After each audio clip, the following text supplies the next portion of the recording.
बहुत सारे e commerce sellers जो नॉन रिटर्नेबल जो प्रोडक्ट होता है उनको सेल करने की सोचते हैं और अक्सर पूछते रहते हैं कि भाई कौन से ऐसे प्रोडक्ट हैं या प्रोडक्ट की लिस्ट क्या है, कौन कौन से ऐसे प्रोडक्ट हैं जिन पे जो नॉन रिटर्नेबल होता है, जैसे कि ई कॉमर्स प्लेटफॉर्म पर बहुत सारे ऐसे प्रोडक्ट होते हैं। सो इसकी सच्चाई हम बताएंगे कि क्या होता है हकीकत में। So hi my dear friends, my name is Albert, I have a 7+ years of experience with e commerce industry. So आज की वीडियो में हम जो मेन पॉइंट्स जो बात करेंगे, जो नॉन रिटर्नेबल प्रोडक्ट जो लोग अक्सर सर्च करते हैं उसकी क्या सच्चाई है, क्या वास्तव में रिटर्नेबल होता है या नहीं होता है। सो इसी के रिलेटेड आज हम बात करने वाले। सो ऐसे अगर देखा जाए तो नॉन रिटर्नेबल जो प्रोडक्ट वे उस कैटेगरी के जो उस टाइप के प्रोडक्ट्स होते हैं जनरली जो एक बार यूज कर लिया जाए तो दूसरा वही प्रोडक्ट दूसरे के साथ यूज ना करा जा सके, जो हाइजीन को लेकर के, या फिर एक बार प्रोडक्ट अगर यूज कर लिया जाए तो उसको जनरली जो अदर्स या सेलर या कोई भी बायर उसको दोबारा से उसको यूज नहीं कर सकते। जनरली इस टाइप के जो प्रोडक्ट्स होते हैं उनको जो नॉन रिटर्नेबल प्रोडक्ट्स जो की कैटेगरी में रखा जाता है।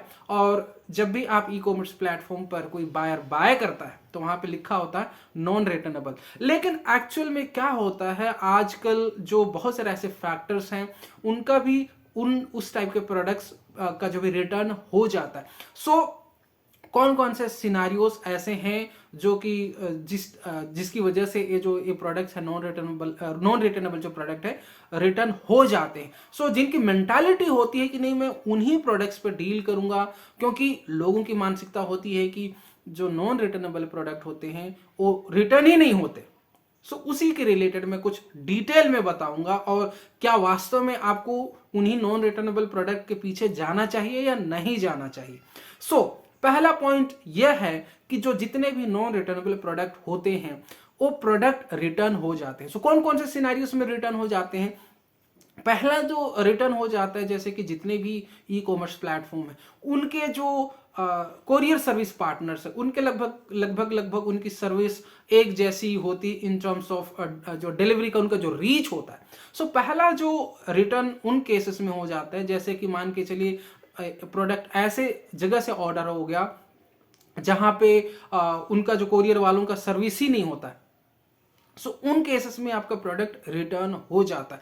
सो आपको लगता होगा कि यार जब कोरियर सर्विस पार्टनर जो अपने उनका जो फिक्स होता है कि इस जो सर्विस एरिया में वो डिलीवर कर सकते हैं लेकिन फिर भी क्यों रिटर्न हो जाता है। तो ऐसे कुछ केसेस ऐसे होते हैं जो आपको यही जो कोरियर रिटर्न में आपको दो तरीके से हो सकते हैं कि वहां उनकी रीच नहीं है, या फिर कई बार ऐसा होता है कि जो प्रोडक्ट कोरियर की तरफ से भी किसी रीजन की वजह से रिटर्न हो जाता है। उसके कई रीजन हो सकते हैं, उस पर बात नहीं करेंगे क्योंकि वो क्या क्या रीजन है, पर यस वो कोरियर की वजह से वो रिटर्न हो जाता है। तो कई बार ऐसा होता है कि कोरियर की वजह से भी वो रिटर्न हो जाता है, लेकिन हालांकि उसमें आपको जो कोरियर रिटर्न होता है उसमें उतना आपको टेंशन लेने की जरूरत नहीं है, लेकिन up to some extent definitely आपका जो कुछ हद तक आपका जो उसमें जो लॉस कुछ हद तक होता है।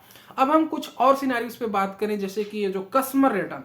हालांकि जो नॉन रिटर्नेबल का जो मेन मतलब यही होता है कि कस्टमर उसको रिटर्न नहीं कर सकता। अगर एक बार डिलीवर हो जाता है तो उसको फिर रिटर्न नहीं कर सकता। लेकिन आजकल क्या होता है, आप ऐसे कई सारे जो केसेस होते हैं जिनकी वजह से जो प्रोडक्ट है जो कस्टमर के पास जा करके भी रिटर्न हो जाते हैं। उनके कई रीजन हो सकते हैं, उनमें से ऐसा जो कई रीजंस जो होते हैं जो बायर्स मेंशन कर देते हैं उन पॉइंट्स को मैं डिस्कस नहीं करना चाहूँ, क्योंकि अक्सर होता है क्योंकि जो बदलते टाइम को देखते हुए, या फिर लोग कहते हैं ना कि हर चीज का एक काट होता है, यानी कि चाहे जितना भी जुगाड़ कर लो, चाहे जितना भी आप कुछ कर लो, कुछ बायर्स ऐसे होते हैं जो उनको एक कहते हैं ना कि आदत होती है। बहुत सारे ऐसे आपको बायर्स मिल जाएंगे जो अननेसेसरी रिटर्न करवा देते हैं। बहुत सारे ऐसे रीजन है जिसकी वजह से उनको रिटर्न लेना ही पड़ता है। तो ऐसा आप मत सोचिए कि ये प्रोडक्ट नॉन रिटर्नेबल नहीं है तो इसी में ज्यादा प्रॉफिट है, ऐसा नहीं है।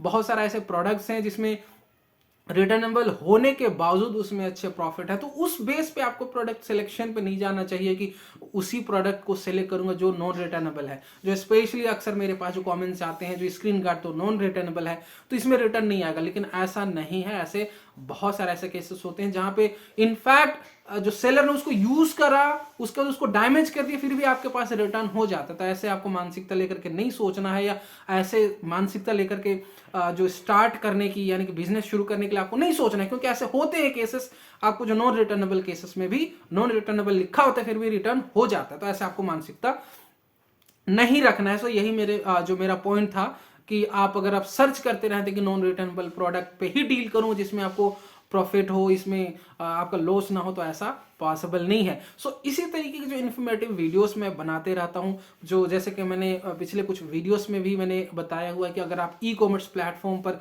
सेल करने की सोच रहे हैं, या फिर आप सोच रहे हैं कि ई कॉमर्स प्लेटफॉर्म पे कौन ऐसे ऐसे प्रोडक्ट हैं जिनका जो हाई डिमांड है, या फिर अच्छा इसमें मार्जिन है, या फिर इसका जो इजीली अवेलेबल हो सकता है, या फिर बहुत ज्यादा डिमांड है, तो इसी के रिलेटेड मैंने कई वीडियोस बनाया हुआ है। और अपकमिंग डेज में भी मैं कई ऐसे वीडियोस बनाने की प्लानिंग कर रहा हूं जो इस चैनल में जुड़े रहेंगे डेफिनेटली एक अच्छा उनको एक मैं गाइड करने की कोशिश करूंगा कि कौन कौन से ऐसे ऐसे प्रोडक्ट हैं और उसमें क्या ऐसा कुछ कर सकते हैं कि सेल्स आपका बढ़ जाए। क्योंकि जो ऑर्डर आना यानी कि ऑर्डर नहीं आना, ये एक बहुत बड़ा चैलेंजेस होता है, बहुत सारे ऐसे मिस्टेक्स होते हैं। इनफैक्ट मैं लाइव सेशन भी करने वाला हूं, जो हर संडे को मैंने अभी डिसाइड करा है। जो लाइव सेशन में भी अकाउंट वगैरह चेक करके मैं आपको डिस्कस करके बताऊंगा कि क्या ऐसी इसमें प्रॉब्लम है जो कि आप उनको अवॉइड कर सकते हैं जिससे कि आपका सेल्स बढ़ पाए। क्योंकि मैक्सिमम जो रीजन होते हैं आपका आपके जो कैटलॉग यानी कि आपका जो कैटलॉग बनाने की जो क्वालिटी पे ही निर्भर करता है। आप कौन कौन सी इंफॉर्मेशन डालते हैं, सही इंफॉर्मेशन डालते हैं, गलत इंफॉर्मेशन डालते हैं, सही फॉर्मेट में डालते हैं या नहीं डालते हैं, उन्हीं पर डिपेंड करता है आपका जो कुछ हद तक। क्योंकि आपका जिसको कहता है अगर आप जो डिजिटल मार्केटिंग लैंग्वेज में अगर हम बात करें तो जो मेन पॉइंट होता है कि आपका जो ऑन पेज एसईओ, अगर आपने नहीं सुना होगा ऑन पेज एसईओ क्या होता है, तो मैंने डिजिटल मार्केटिंग का कुछ वीडियोस बनाया हुआ है। हालांकि मैं उसको भी कुछ और आगे बढ़ाऊंगा कि डिजिटल मार्केटिंग, क्योंकि इसका नॉलेज होना, बेसिक नॉलेज होना बहुत जरूरी है अगर आप प्रोडक्ट को रैंक कराना चाहते हैं फर्स्ट पेज में। अगर आप ऐसे ही सेल करते हैं और अगर आपको कुछ ऑर्डर आ जाता है तो ऑब्वियसली कुछ हद तक आप सक्सेसफुल हो सकते हैं, कुछ ऑर्डर्स आ सकता है, वो बड़ी बात नहीं होती। लेकिन अगर आपको हाई लेवल पे जाना है, बहुत सारे ऐसे सेलर्स हैं जो टॉप पे बैठे हुए हैं और उनका जो ऑर्डर है 300-400 ऑर्डर एक प्रोडक्ट के आ जाते हैं। ऐसे अगर आपको करना है तो डेफिनेटली आपको आपके अकाउंट का जो डेप्थ एनालिसिस है उसको करना पड़ेगा, आपको समझना पड़ेगा कि क्या ऐसे स्ट्रैटेजी हैं, क्या ऐसे इंफॉर्मेशन होना चाहिए उसमें, क्या ऐसी चीजें हमें कैटलॉग बनाते वक्त ही उसमें सही करना है, जिससे कि उन पॉइंट्स को अगर आप ध्यान रख करके अगर आप कैटलॉग बनाते हैं तो डेफिनेटली एक टाइम ऐसा आएगा कि आप कुछ चीजों को जो ऑन साइट एसईओ जिसको बोलते हैं ई कॉमर्स का, उनको कर लेने के बाद ऑफ साइट जो एसईओ होता है, यानी कि जो आपके जो प्रोडक्ट को बाहर से ऐसा कुछ क्या प्रमोट करना है, वो तभी काम करेगा जब आपका जो online SEO, on page SEO जिसको बोलते हैं, वो अगर सही है तभी ये आपका काम करेगा। जिससे कि मैंने आपको जैसा मैंने एग्जांपल्स दिखाया है कि जो कई सेलर्स के 300-400 ऑर्डर जो पर डे एक प्रोडक्ट का आ जाता है, तो उस तरीके से आपको सीखने के लिए मैं ऐसा कुछ और भी कुछ वीडियोस बनाऊंगा धीरे धीरे करके।